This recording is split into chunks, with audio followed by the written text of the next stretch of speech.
Assalamualaikum warahmatullahi wabarakatuh.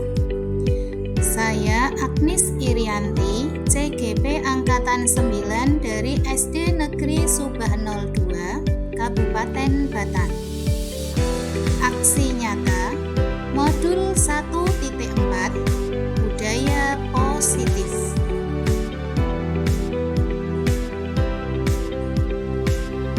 Perkenalkan, fasilitator saya Bapak Slamet Setiabudi, pengajar praktik Bapak Aryatmono Siswati.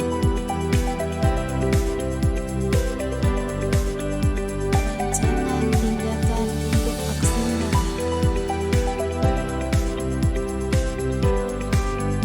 Latar belakang, murid tidak suka peraturan karena selama ini jika mereka melakukan pelanggaran, maka akan mendapatkan hukuman dan cenderung akan mempermalukan dirinya. Tujuan aksi nyata: 1. Menciptakan murid yang merdeka dan disiplin diri yang kuat. 2. Menumbuhkan budaya positif di sekolah dengan meyakini nilai-nilai kebajikan universal. Tolak ukur. 1. Terbentuknya keyakinan kelas melalui kegiatan kesepakatan kelas yang dilakukan wali kelas dan peserta didik. 2. Peserta didik mampu menerapkan dan menjalankan keyakinan kelas yang telah dibuat. Langkah-langkah tindakan yang akan dilakukan: 1. Menghadap kepala sekolah untuk menjelaskan pentingnya penanaman budaya positif dan keyakinan kelas di sekolah, serta meminta izin untuk mendiseminasikan bersama rekan guru. 2. Mengumpulkan rekan guru untuk melakukan diseminasi pemahaman materi budaya positif. 3. Memantau, merefleksi, dan mengevaluasi keyakinan kelas yang telah dibuat. Dukungan yang dibutuhkan: dukungan dari kepala sekolah, rekan guru, serta peserta didik agar tindakan yang telah disusun dapat dilakukan secara lancar dan menyeluruh, serta juga sarana dan prasarana untuk menumbuhkan budaya positif di sekolah. Berikut ini merupakan kegiatan membuat keyakinan kelas oleh wali kelas dan peserta didik.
Baik anak-anak, sudah semua menulisnya? Sudah. Kalau sudah, yang sudah kalian tulis itu kesepakatan kelas yang sudah kalian tulis, kamu tempelkan di sini. Satu persatu yuk anak-anak yuk.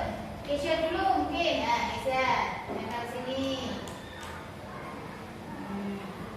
Selanjutnya Aini. Bawahnya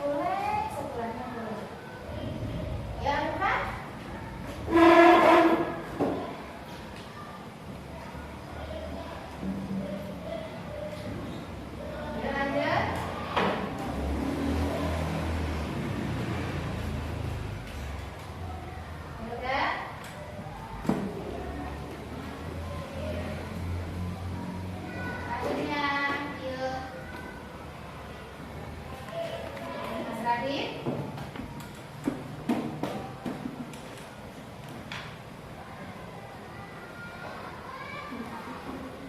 Yuk, mana Pak Amran? Bareng juga boleh, bareng boleh.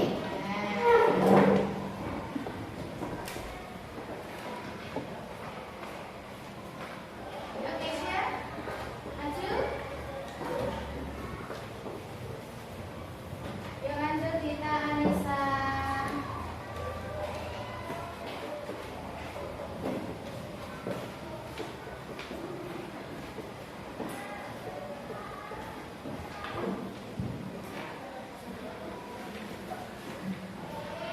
Ayo kita.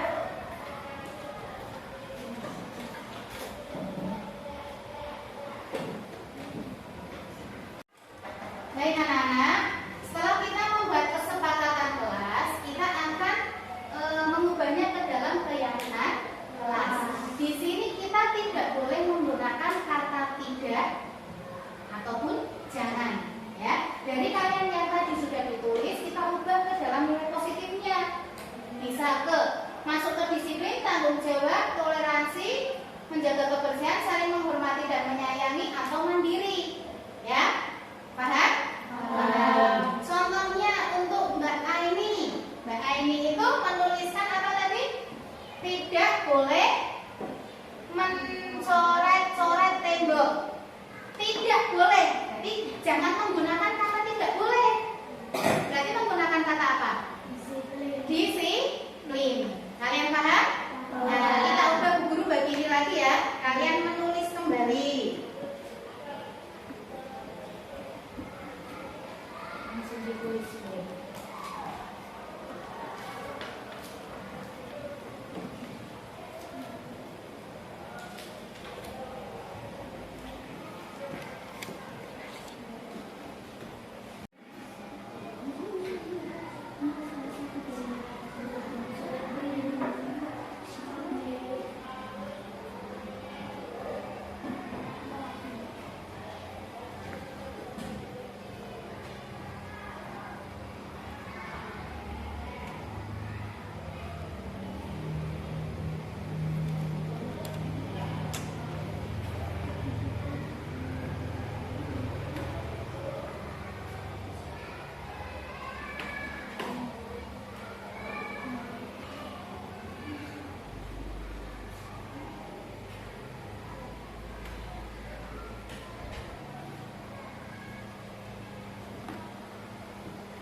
Baik anak-anak, kalian sudah menulis semua? Sudah.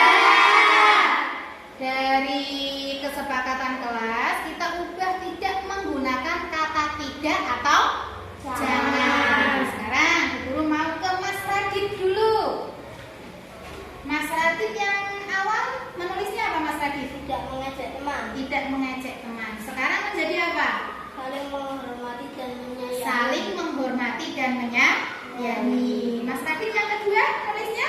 Tidak menghina agama lain. Tidak menghina agama lain. Sekarang berubah menjadi Toleransi. toleransi. Berarti toleransi agama ya Mas ya? Paham berarti Mas Radit? Paham. Sekarang kita lanjut ke Mbak Helga. Yang pertama apa Mbak Helga tadi? Tidak membeda-bedakan teman. Nah, sekarang menjadi Saling menghormati dan menyayangi. oke. Terus selanjutnya Tidak membuang sampah sembarangan. berubah menjadi Menjaga kebersihan. menjaga kebersihan. Sekarang Mbak Intan. awalnya apa Mbak Intan? Yang pertama dituliskan apa? Tidak makan saat pelajaran. Berarti itu apa? Tanggung jawab. Tanggung jawab. Yang kedua, Tidak mencoret-coret tembok. itu masuknya ke Disiplin. disiplin. Ya, terima kasih anak-anak sudah menuliskan kan? Baik anak-anak, sudah ditulis semua kan? Sekarang kita tempelkan ke keyakinan kelas di sini. Ayo maju dari Mbak Tita. Maju ditempel ke sini. Mbak Anissa mengikuti, yang lainnya mengikuti.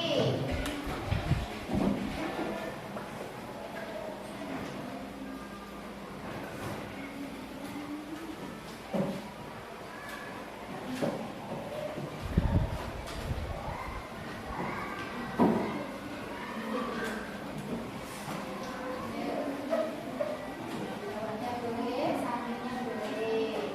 Yang rapi ya.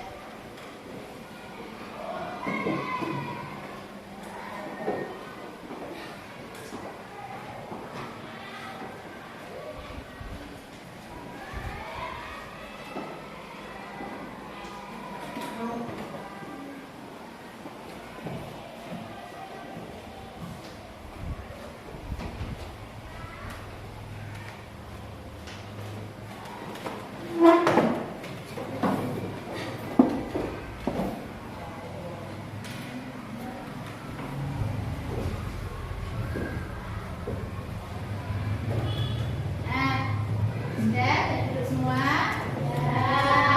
Sekarang giliran Bu Guru ya yang membacakan ya. Berarti keyakinan kelas yang sudah kita buat yaitu mandiri. Mandiri dari tadi ya, tidak boleh mencontek saat pelajaran. Terus ada lagi menjaga kebersihan, disiplin. Ini menjaga kebersihan sana, saling menghormati dan menyayangi, menjaga kebersihan, tanggung jawab, disiplin, saling menghormati dan menyayangi, toleransi, menjaga kebersihan, tanggung jawab, disiplin, menjaga kebersihan kelas, disiplin. Nah, itu semua sudah kita buat bersama-sama. Berarti tugas kita adalah melakukan dan mentaati apa yang sudah kita buat dan kita lakukan. Berarti kesepakatan kita berarti kita gunakan untuk bersama-sama. Baik, sebelum kita istirahat, kita SPM dulu ya. Ya, semuanya berdiri. Berdiri, boleh kemana? Nah, biar terlihat semua. Sini maju aja, maju. Maju sini. Sini. Oh, melingkar aja, boleh melingkar. Nah, sini. Nah, dari situ. Nah, sini. Mas Adit, Mas Amran, Anissa sini. Anissa, guru juga ikut. Nah, ya. Tepuk mata. Nyeng. Tim. Lagi, sekali lagi. Tepuk mata. Nyeng. Tim. Daya duduk.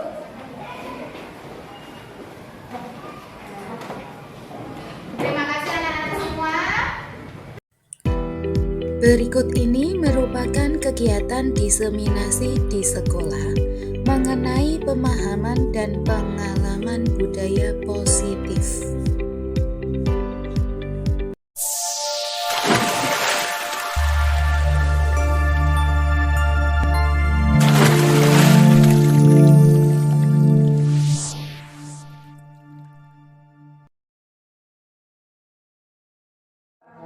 Kepada Ibu Kepala Sekolah yang saya hormati dan teman-teman sekalian yang saya sayangi, pertama-tama mari kita panjatkan puji syukur kehadirat Allah Subhanahu wa taala yang telah melimpahkan rahmatnya kepada kita sehingga kita dapat berkumpul di tempat yang nyaman ini. Sholawat serta salam tak lupa kita panjatkan kepada Nabi Agung Nabi Muhammad SAW. Semoga kita mendapatkan syafaatnya nanti di yaumul qiyamah. Amin amin ya rabbal alamin. langsung ke saya, yaitu saya di sini kepada Ibu Kepala Sekolah dan teman-teman sekalian. Di sini saya mau melakukan aksi nyata modul 1.4, yaitu diseminasi tentang budaya positif. Saya Agnes Irianti dari SD Negeri Subah 02. Saya CGP Angkatan 9 dari Kabupaten Batam. Salam dan bahagia. Bapak Ibu guru hebat, saya dari SD Negeri Subah 2. Mari belajar bersama, berkolaborasi, saling mendukung demi mewujudkan budaya positif di sekolah kita tercinta. Maaf, yuk balik next. Nah, konsep utamanya yaitu budaya positif itu yang pertama, perubahan paradigma belajar. Yang kedua, disiplin positif. Yang ketiga, kebutuhan dasar manusia. Yang keempat, motivasi perilaku manusia. Yang kelima, posisi kontrol restitusi. Yang keenam, keyakinan kelas. Yang ketujuh, segitiga restitusi. Nah, pertanyaan pemantik, apakah Anda setuju dengan pernyataan ini? Cukup dijawab setuju atau tidak.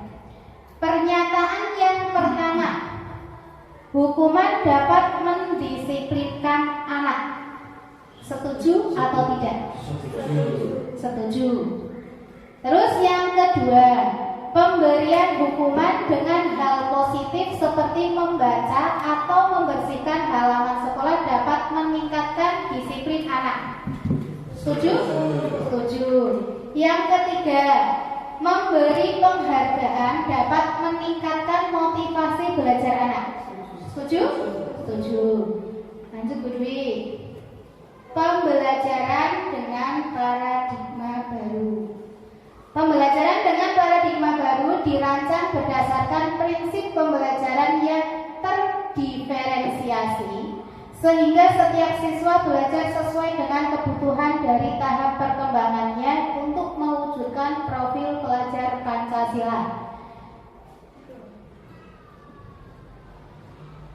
Profil pelajar Pancasila sudah biasa kita dengar ya. Nah, lanjut ya Bu Dwi. Disiplin positif. Dalam budaya kita, makna kata disiplin dimaknai menjadi sebuah yang dilakukan seseorang pada orang lain untuk mendapatkan kepatuhan. Kita cenderung menghubungkan kata disiplin dengan ketidaknyamanan. Sebagai pendidik, tujuan kita adalah mewujudkan murid yang mempunyai disiplin diri, sehingga mereka bisa berperilaku dengan mengacu pada nilai-nilai kebajikan universal dan memiliki motivasi intrinsik bukan ekstrinsik. Sebentar dulu.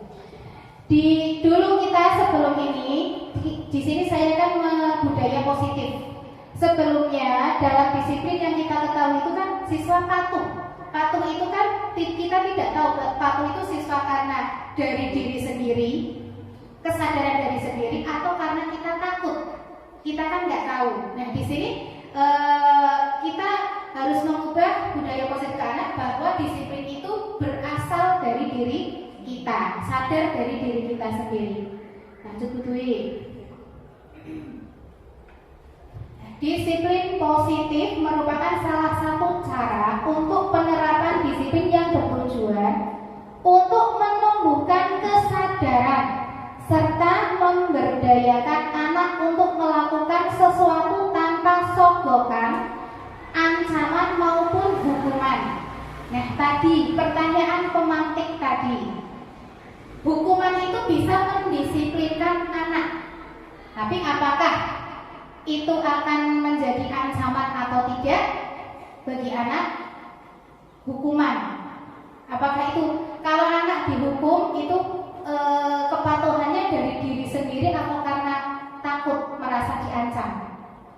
Takut Bu. Takut. Oke. Bisa mendisiplinkan, tapi pada perkembangan anak kurang baik. Tuh. Lanjut Bu Dwi.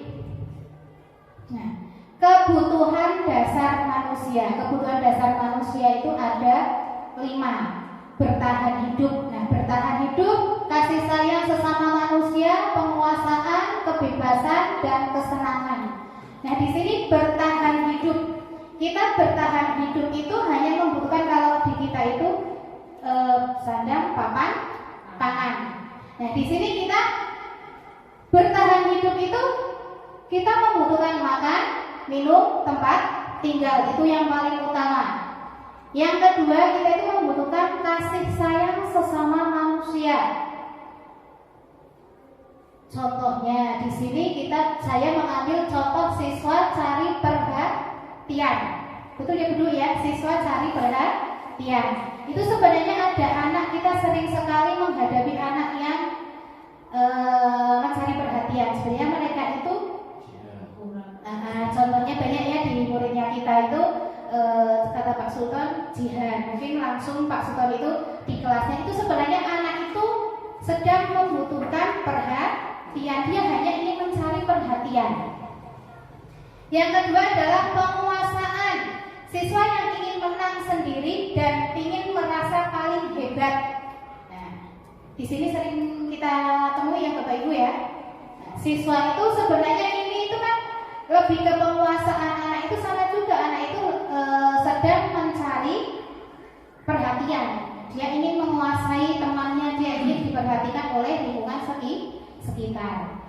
Terus kebebasan. Siswa tidak ingin tertekan, ingin bebas dan merdeka. Nah, anak belajar kita sekarang itu kan sebagai pendidik itu hanya sebagai fasilitas. Pembelajaran itu berpusat pada peserta didik. Kita itu fasilitator. Pembelajaran berpusat pada peserta didik. Diharapkan siswa itu aktif dalam pembelajaran. Nah, siswa dalam pembelajaran itu sebenarnya tidak ingin tertekan. Anak itu bebas dan merdeka. Nah, kita itu bagaimana biar anak dalam pembelajaran itu merasa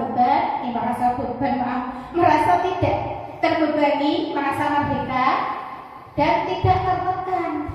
Nah, itu tugas kita sebagai seorang pendidik. Selanjutnya adalah kesenangan. Belum, yang selanjutnya adalah kesenangan. Siswa ingin menemukan kesenangan dalam pembelajaran. Makanya saya pribadi itu kan seorang pendidik di sekolah dasar. Di sekolah dasar siswa kita atau peserta didik kita itu masih taraf anak kecil.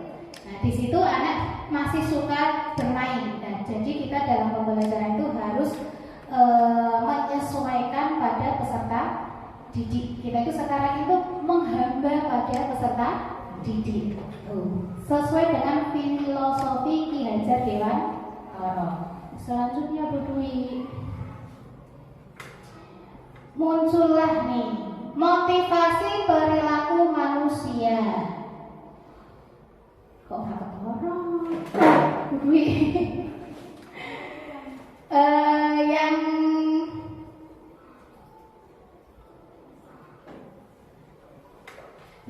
Dorongan yang timbul pada diri seseorang secara sadar atau tidak sadar untuk melakukan suatu tindakan dengan tujuan tertentu.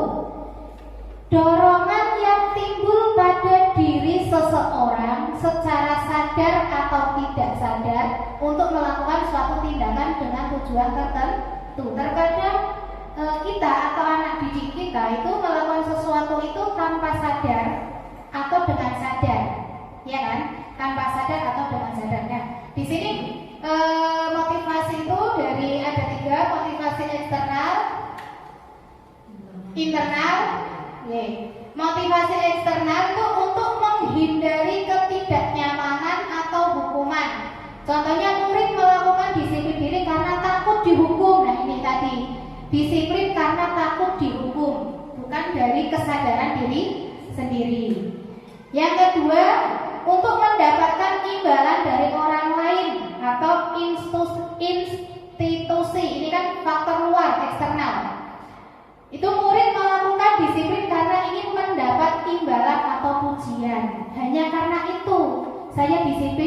saya dipuji, saya disiplin agar saya mendapatkan sesuatu dari guru atau dari orang tua. Nah, itu. Terus motivasi internal itu tujuan disiplin positifnya untuk menghargai diri sendiri. Murid melakukan disiplin karena sadar akan kebajikan dirinya. Jadi dia melakukan disiplin sadar akan dari diri sendiri. Nah, ini faktor yang paling utama itu ini. Kenapa tadi sebenarnya hukuman itu baik untuk boleh tapi baik tapi tidak boleh. Bisa merubah siswa tapi tidak bagus. Karena apa ini? Murid melakukan disiplin disiplin diri karena takut dihukum. Nih, melakukan disiplin karena ingin mendapatkan sebuah pujian atau imbalan. Selanjutnya Bu Dwi.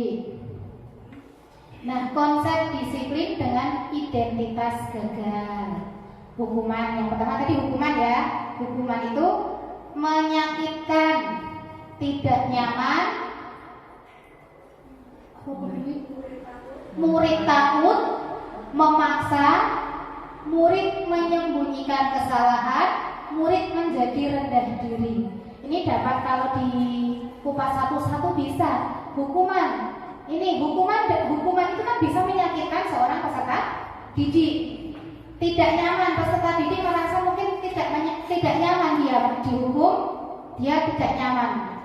Terus murid takut, dia disiplin karena hanya takut dihukum. Memaksa, hukuman itu kan memaksa biasanya. Terus murid menyembunyikan kesalahan, dia karena hukuman mungkin saya takut mengakui kesalahan, kalau saya jujur saya akan dihukum, biasanya seperti itu. Terus murid menjadi rendah diri, ini kan juga dari ini menyembunyikan. Terus untuk melakukan atau mengatakan jujur itu dia akan malu atau takut, dia sehingga menjadi rendah diri. Terus kalau untuk penghargaan itu tidak efektif, merusak hubungan atau sifat iri. Biasanya kan murid kita seperti itu. Kan jawab terus, dikasih ini dan itu. Terus mematikan kreativitas, menghukum dengan sistem ranking, merampas hak penghargaan dirinya. Lanjut dulu. Konsep disiplin dengan identitas sukses. Nah, ini konsekuensi. Penguatan jangka pendek, perlu monitoring berkelanjutan, stimulus atau respon, murid menghormati peraturan, kehilangan waktu untuk merenungi kesalahan. Nih. Terus restitusinya, murid bertanggung jawab untuk perilakunya, fokus pada pemecahan masalah jangka panjang, murid menghormati dirinya dan orang lain. Teori kontrol, dirinya memegang kontrol, jadi pada siswanya. Murid bersemangat memperbaiki kesalahan. Lanjut Bu Dwi. Konsep disiplin pendekatan restitusi, sebuah cara menanamkan disiplin positif pada murid. Apa ini Pak Dwi? Pengertian restitusi adalah proses menciptakan kondisi bagi murid untuk memperbaiki kesalahan mereka sehingga mereka bisa kembali pada kelompok mereka dengan karakter yang lebih kuat. Ciri-ciri restitusi yang pertama bukan menebus kesalahan namun belajar dari kesalahan. Memperbaiki hubungan. Yang ketiga tawaran bukan paksaan.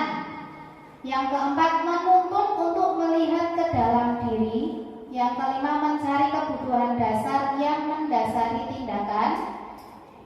Yang keenam fokus pada karakter bukan tindakan. Yang ketujuh menguatkan dan fokus pada solusi. Lanjut dulu. Perbedaannya nih di sini. Perbedaan antara hukuman, konsekuensi, dan restitusi. Contoh kasusnya siswa sering tidak mengerjakan PR. Hukumannya, guru menghukum siswa tersebut hormat bendera selama 10 menit. Ini zaman kita dulu. Zaman kita dulu seperti saya juga zaman saya Bu Ana dulu ada seperti ini, tapi alhamdulillah saya tidak pernah Bu. Yang kedua, guru marah dan murid menjadi takut. Nih. Kalau konsekuensi, guru memberikan konsekuensi untuk mengerjakan PR-nya saat istirahat atau dikerjakan sebanyak 3 kali. Guru tegas dan siswa menghormati peraturan. Kalau restitusi, guru menanyakan keyakinan kelas atau dirinya dan membantu siswa menyelesaikan masalahnya. Di sini kita sebelum pembelajaran sebenarnya dengan siswa itu kita membuat keyakinan kelas.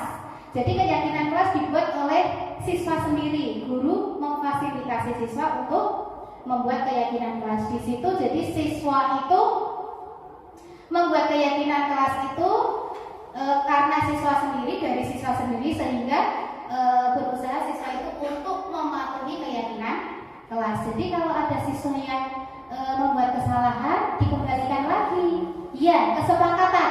Dari kesepakatan itu kita ubah menjadi, kita persingkat menjadi keyakinan kelas. Sebelumnya kesepakatan.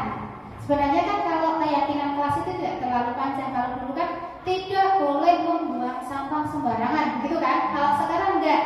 Kalau membuang sampah pada tempatnya itu kan wujud dari tanggung jawab atau enggak masuk ke disiplin gitu. Kalau sekarang keyakinan kelas itu singkat. Kalau di sini ada kalau ada biasanya kan ada masuk kelas 15 menit sebelum itu kan.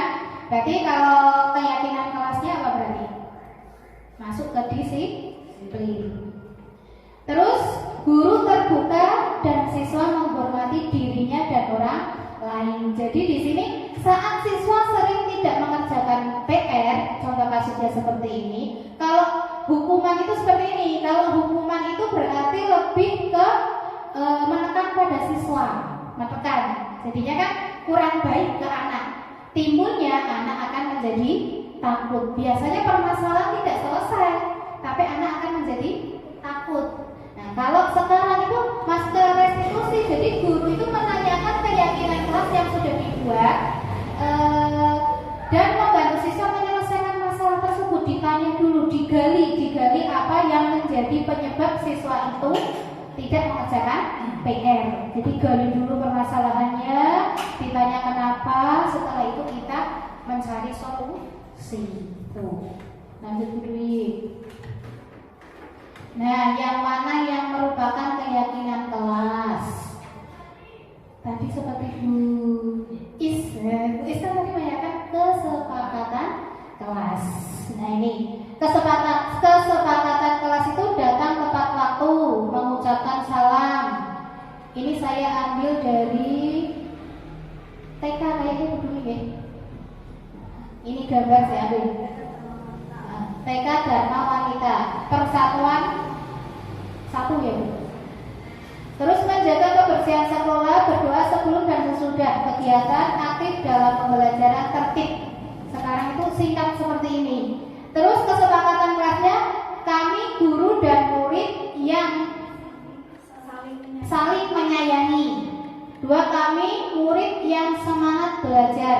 Kami murid yang peduli dengan temannya. Kesepakatan kelas. Jadi kesepakatan antara murid dan guru. Lanjut Bu Dwi. Oh, ini ada sebuah diklik lagi Bu Dwi. Nah, di sini ada peraturan dan keyakinan kelas. Kalau peraturan kelas itu selalu kembalikan buku ke tempatnya. Jadi setiap kita melakukan sesuatu kembalikan pada tempatnya. Kalau keyakinan kelasnya itu adalah tanggung jawab. Terus dilarang mengganggu orang lain. Dilarang mengganggu orang lain berarti kita harus menghormati orang lain. Di keyakinan kelas itu tidak boleh menggunakan dilarang. Tidak, jangan. Kalau di keyakinan kelas itu tidak boleh ada kata dilarang, jangan atau tidak. Terus hadir di sekolah 15 menit sebelum pembelajaran dimulai. Berarti di sini menghormati orang lain atau berkomitmen ya kan, berkomitmen. Kenapa di sini ada menghormati orang lain? Biasanya kalau kita terlambat itu kita akan mengganggu orang lain. Kalau ada anak yang terlambat pasti akan mengganggu temannya. Terus dilarang melakukan kekerasan, yaitu demi keselamatan dan menghormati orang lain. Dilarang menggunakan narkoba, keyakinan kelasnya yaitu kesehatan. Di sini juga sebenarnya bisa juga sih, jangan jajan sembarangan, bisa masuk ya, itu kan peraturan. Terus bergantian atau menunggu giliran, yaitu keyakinan kelasnya adalah menghormati orang lain dan bersabar. Gunakan masker, berarti kesehatan atau keselamatan. Jangan berlari di kelas atau koridor, yaitu demi keselamatan dan keamanan. Di situ berarti kalau keyakinan kelasnya itu keselamatan, keamanan. Jadi keyakinan kelas itu lebih spesifik. Lanjut Bu Dwi. Klik. Nah, tindakan guru. Bu Dwi ngekliknya satu-satu ya Bu Dwi ya, biar dijawab dulu sama teman-teman saya, sama Bu Kepala Sekolah dan teman-teman. Klik. Nah, Bu Dwi kok sabar. Jawabannya aja diklik sih. Ini contoh Miss. Nanti kliknya satu dulu. Nah, tindakan guru yang pertama mencatat 100 kali di dalam buku kalimat saya tidak akan terlambat lagi karena terlambat ke sekolah. Itu 100 kali, itu kan hukuman atau konsekuensi. Berarti hukuman ya. Ya Bu Dwi. Stop dulu Bu Dwi. Lari mengelilingi lapangan basket 2 kali karena terlambat hadir di sekolah. Apa? Hukuman atau konsekuensi? Hukuman? Coba Bu Dwi. Hukuman. Karena di sini kalimatnya lari mengelilingi lapangan basket 2 kali karena terlambat hadir di sekolah. Mungkin kalau terlambat saat pelajaran olahraga beda lagi, ya kan? Olahraga kalau lari itu di olahraga kan sebagai apa Pak? Bisa pemanasan ya Pak Sultan ya? Bukan hukuman ya Pak Sultan ya? Kalau di pelajaran olahraga loh. Kalau ini kan bukan, hadir di sekolah. Nah, klik Dwi. Stop dulu. Murid diminta untuk push up 15 kali karena tidak menggunakan masker ke sekolah. Hukuman? Ayo Bu Dwi. Hukuman. Selanjutnya Bu Dwi. Menggantikan kertas tugas teman yang telah dicoret-coret. Konsekuensi. Ya, betul sekali Bu Dwi, konsekuensi. Selanjutnya Bu Dwi. Membersihkan tumpahan air di meja tulis karena tersenggol pada saat belajar. Konsekuensi. Nah, selanjutnya murid disuruh untuk tidak mengenakan sepatu harian di sekolah karena tidak mengenakan sepatu hitam. Murid disuruh untuk tidak mengenakan sepatu seharian di sekolah karena tidak mengenakan sepatu hitam. Apa? Konsekuensi? Hukuman atau konsekuensi? Karena bedanya mana lo? Karena bedanya. Ini adalah sebagai hukuman. Kalau itu hukuman, kan kasihan sehari nggak pakai sepatu. Sama-sama. Ya, lanjutnya Bu Dwi. Lari mengelilingi lapangan basket 2 kali karena terlambat 10 menit untuk pelajaran PJOK. Hukuman atau konsekuensi? Konsekuensi. Ayo Bu Dwi. Ya, karena itu kan sesuai dengan materi. Lari itu bisa sebagai hukuman, bisa sebagai konsekuensi. Karena pelajaran olahraga itu kan tidak terlambat pun kan memang ada pemanasan ya Bu. Tuh. Lanjutnya Bu Dwi. Nah, 5 posisi kontrol. identitas gagal kontrol dari luar, terus identitas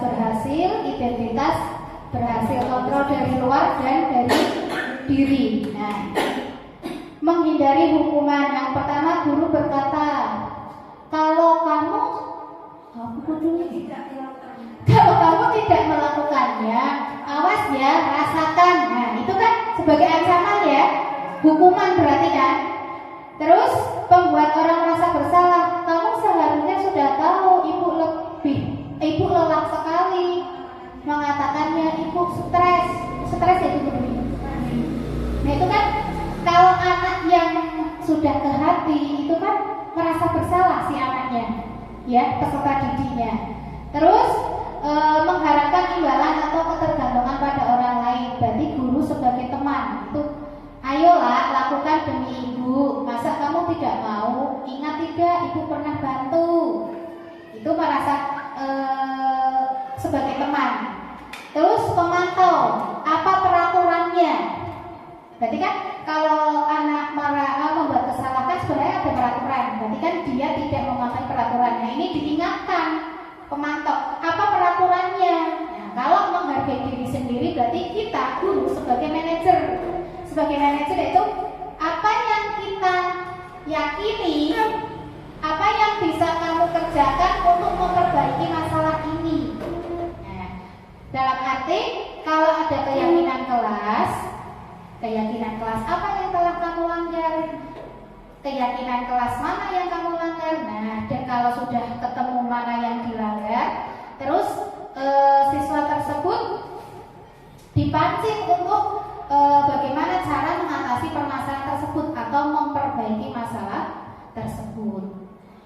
Nah, hasilnya kalau guru itu sebagai penghukum, siswanya akan memberontak menyalahkan orang lain atau berbohong karena untuk melindungi diri biar tidak dihukum. Terus menyembunyikan atau menyangkal atau berbohong.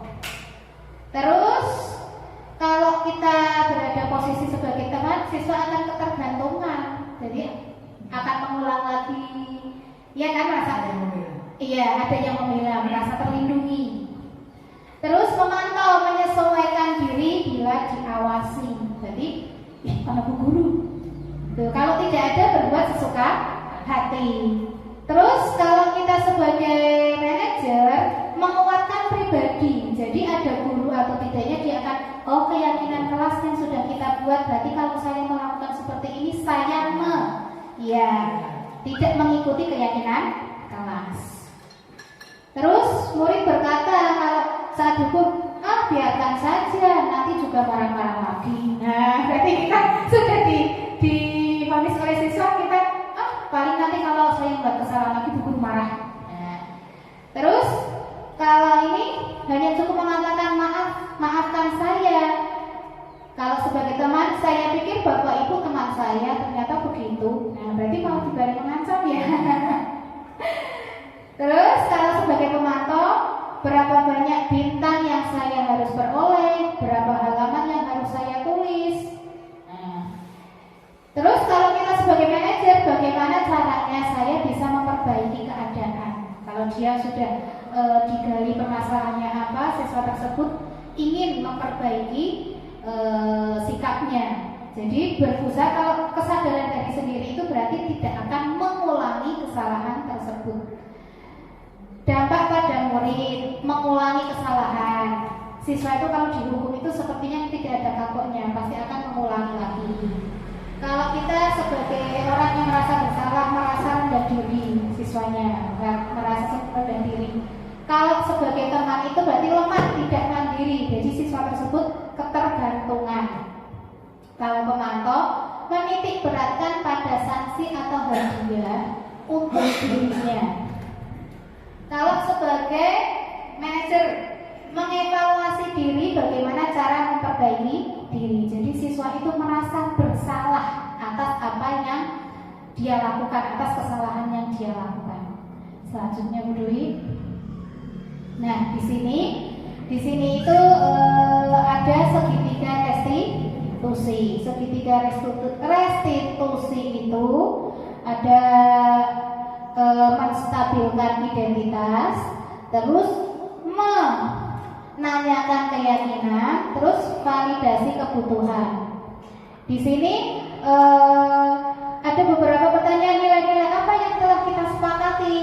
Jadi kalau ada anak yang membuat kesalahan, kita tanya dulu, kita gali dulu, jangan langsung menyalahkan anaknya. Kita gali dulu nilai-nilai apa yang telah kita sepakati. Kamu ingin menjadi orang yang seperti apa? Kamu bukan satu-satunya yang pernah melakukan ini. Setiap orang pasti pernah melakukan kesalahan. Adakah cara yang lebih efektif untuk mendapatkan apa yang kamu butuhkan? Kamu perlu apa, Bu Dwi? Kamu tentu punya alasan mengapa melakukan itu. Nah, jadi kita itu tanya dulu, kita gali dulu siswa tersebut. Jangan langsung. Terkadang kan setiap, tidak hanya orang dewasa ya, anak-anak juga terkadang punya permasalahan kenapa dia melakukan sesuatu, itu pasti ada alasannya. Selanjutnya, Bu Dwi. Untuk membuat anak yang merasa gagal karena berbuat salah menjadi positif terhadap dirinya. Yang pertama, menstabilkan identitas. Guru berkata, berbuat salah itu hal yang manusiawi. Tidak ada manusia yang sempurna. Bapak Ibu juga buat salah, kita pasti bisa menyelesaikan permasalahan ini. Bapak Ibu tidak tertarik untuk mencari tahu siapa yang benar, siapa yang salah. Bapak Ibu lebih tertarik untuk menyelesaikan masalah. Kalau kamu menyalahkan dirimu sendiri terus-menerus, apakah kamu bersikap baik pada dirimu sendiri? Selanjutnya, Bu Dwi, ini menstabilkan identitas. Selanjutnya, validasi kebutuhan. Membantu siswa mengenali kebutuhan yang ingin dipenuhinya ketika melakukan kesalahan. Pada dasarnya, setiap tindakan manusia tujuannya adalah memenuhi kebutuhan. Apakah itu power, freedom, love, and belonging, fun, and survival.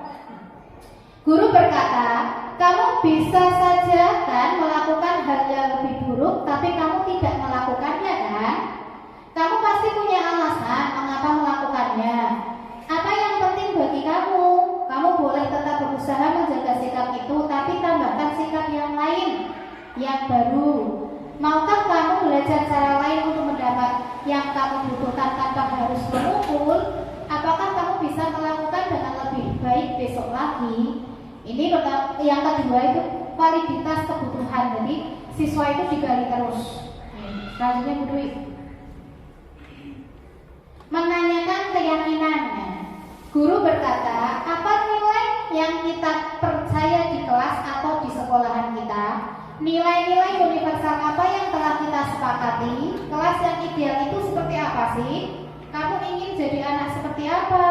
Apa yang kamu rasakan ketika kamu melakukan itu? Kamu menjadi orang yang seperti apa? Nah, nih, terus Bu Dwi. Nah, sebentar. Di sini tadi ada segitiga restitusi. Ini ada video yang telah saya buat dengan anak-anak. Boleh ditanyakan ya? Aduh, turun di situ.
Menghargai waktu itu penting dan sangat bermanfaat. Yang menghargai waktu terjadi tidak menunggu.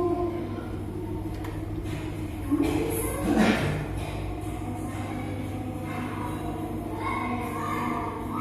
Itu selalu berjalan baik dan masih sempurna. Apa yang akan kamu lakukan akan kamu itu solusinya. Terus kita udah membuat solusinya ya. Guru akan bekerja sama dengan orang tuanya Mas Hakim agar anak tidak terlalu rapi. Terima kasih Mas Hakim.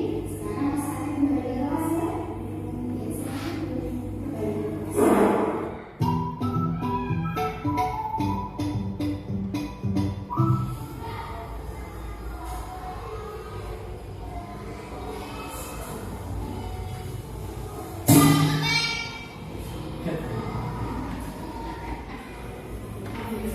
Tadi ibu melihat kamu marah sama teman kamu. Kenapa kamu kesal? Oh begitu. Wajarlah kalau kamu kesal. Lalu apa yang kamu lakukan terhadap ini? Tetapi kamu marah ada alasannya ya.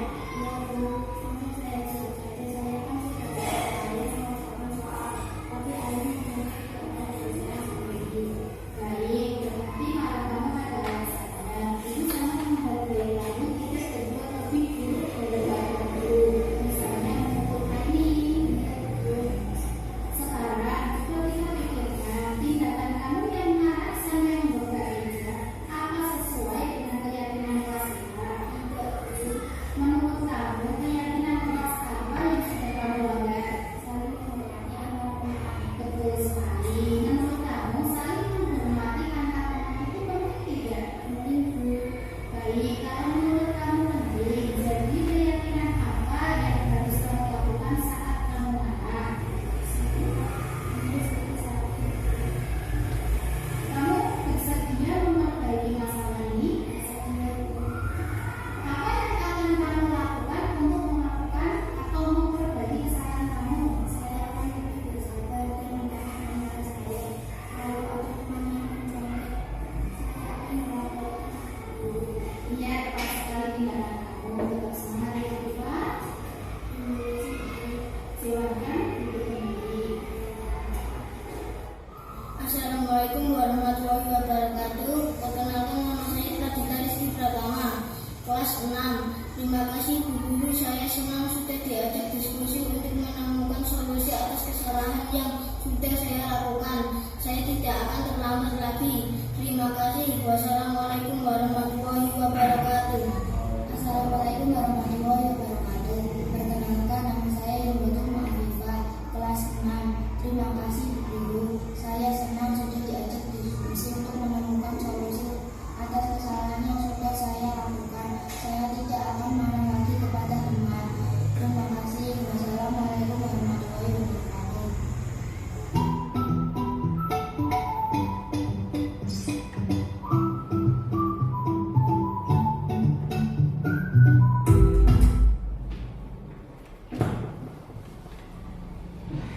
Itu contoh-contoh cara kita menyikapi kalau ada suatu permasalahan. Jangan langsung anak divonis oh kamu salah dan lain sebagainya.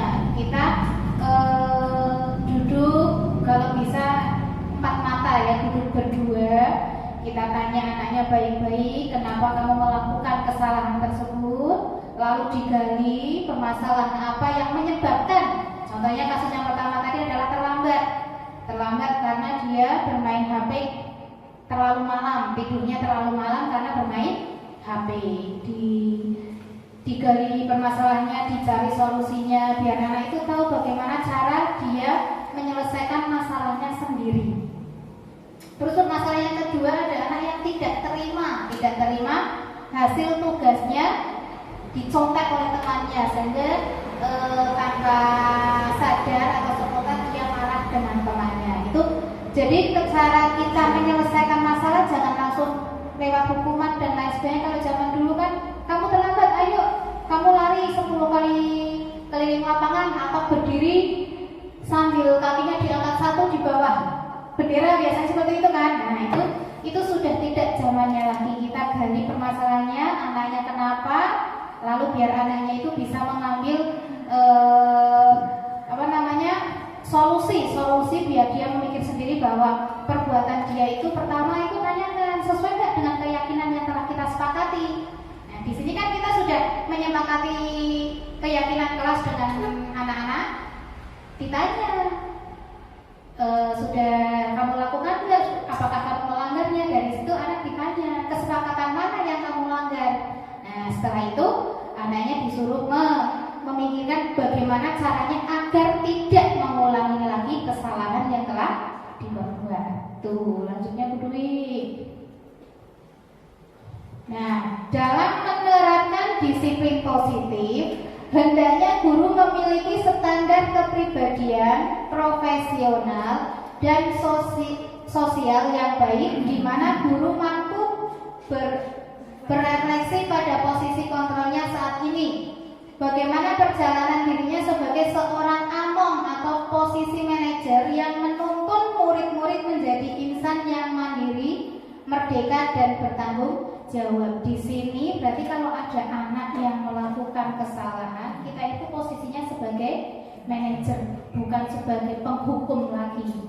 Sebagai manajer, anak itu dibuat nyaman dulu, dibuat nyaman biar anak itu cerita apa yang menyebabkan dia melakukan kesalahan. Diberi pertanyaan pemantik dulu, ditanya terus apakah perbuatan kamu itu sesuai dengan keyakinan kelas yang sudah kita sepakati begitu. Ya Bu Dwi. Nah, sudah selesai sepertinya. Sudah selesai Bapak Ibu. Nah, SDN Subah 2 sekolah nyaman dan bersih. Cukup sekian dan terima kasih. Salam merdeka, bergerak, menggerakkan. Terima kasih. Saya sebagai CGP Angkatan 9, Agnes Iriani dari SD Negeri Subah 2, mohon maaf apabila dalam menyampaikan ini ada kesalahan kata. Sekian dari saya. Tak ulangi dulu, yang dulu itu saya agak salah, bukan agak salah, agak kurang.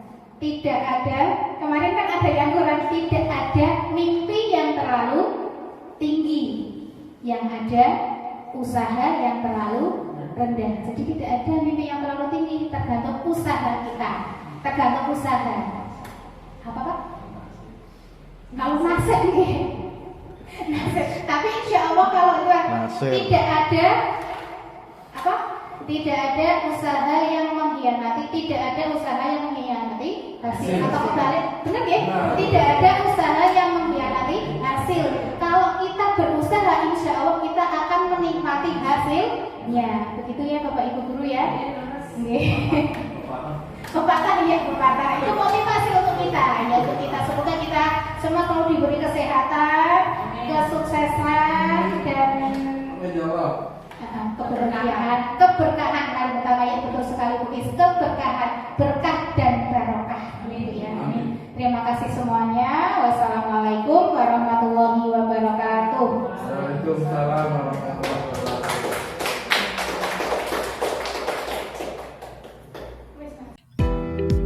Terima kasih. Salam guru penggerak. Tergerak, bergerak, menggerakkan.